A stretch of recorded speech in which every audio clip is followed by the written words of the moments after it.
Did the IRS just secretly extend the $7,500 electric vehicle tax credit? Well, yes, but only if you know about a very specific loophole. Most people are going to miss this, and it could literally cost them thousands. Stick with me because I'll show you how to lock in this credit, even if your EV doesn't get delivered until after the deadline. So here's the deal. Under the new tax law, the federal EV credit, the big $7,500 one, is set to expire on September 30th of 2025. And up until now, everyone thought that meant you had to buy and receive your car by that date, or you'd lose it. That's the way it was last time, and I was not able to take advantage because the car I wanted could not get delivered before the deadline. I was very annoyed, to say the least. I ordered 2 different cars before I finally just said, forget it. But just last week, the IRS dropped a surprising clarification, and it changes the rules in a pretty big way.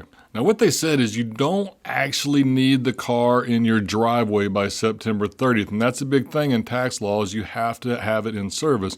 But instead, there's a different requirement you have to meet, and if you do, you still qualify for the credit after the deadline. And I'll break down what that requirement is in just a second, but first, let's talk about why this matters so much. For buyers, this takes away a huge stress point. Car deliveries get delayed all the time. Shipping holds up paperwork, lags, dealers overpromise, and people were sweating the idea of missing out on thousands just because their car showed up a week late. Like I said, this happened to me. They showed the car in inventory, and I thought I would get it, but then the delays started happening. For automakers, this is huge too. They can lock in deals now without being at the mercy of delivery schedules, and that means you can bet there's going to be a major push leading up to that September 30th deadline. All right, here's the key.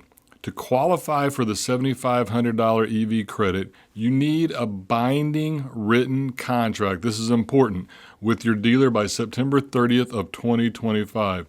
That usually means a signed purchase agreement plus some kind of down payment. It doesn't have to be big. The IRS just says it needs to be a nominal amount. Do that and you've locked yourself in. Even if the actual car doesn't arrive until weeks or even months later, you've already secured the credit. Now here, let's take a look at what the actual IRS guidance says. And this is a big deal.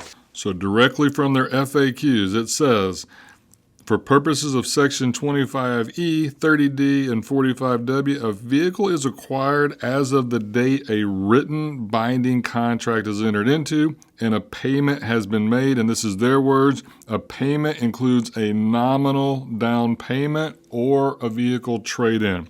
But what does acquisition mean? Prior to this, that meant you actually had to have placed it in service.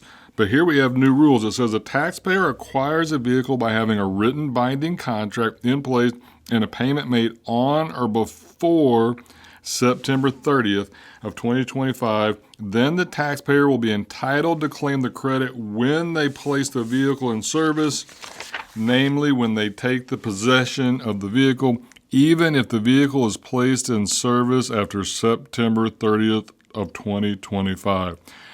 Taxpayers should receive a time of sale report from the dealer at the time they take possession or within 3 days of taking possession. So there you have it, directly from the IRS's website. So the deadline hasn't really moved, but the definition of what it means to buy has. Now here's the tricky part. Not all contracts actually count, and you definitely don't want to find out the hard way. Let me walk you through exactly what you need to check. Step 1. Talk to your dealer. Ask them directly, is this a binding written contract under IRS rules? Don't assume. They'll know. Step 2, put a deposit down. Even a small one counts, and it's what makes the contract binding in the IRS's eyes. You have to do this, or have a trade-in like we said. Step 3, keep copies of everything, signed agreements, receipts, all of it. You'll need that proof when it's time to file your tax return. If you follow those 3 steps, you're protected. That $7,500 credit is yours, even if your car gets delivered after the deadline. Now here's where this gets really interesting. Not every EV actually qualifies for the credit. It depends on where the battery comes from and where the car is built, etc. So be very careful on this point and don't make assumptions. Make sure the vehicle you are looking at qualifies.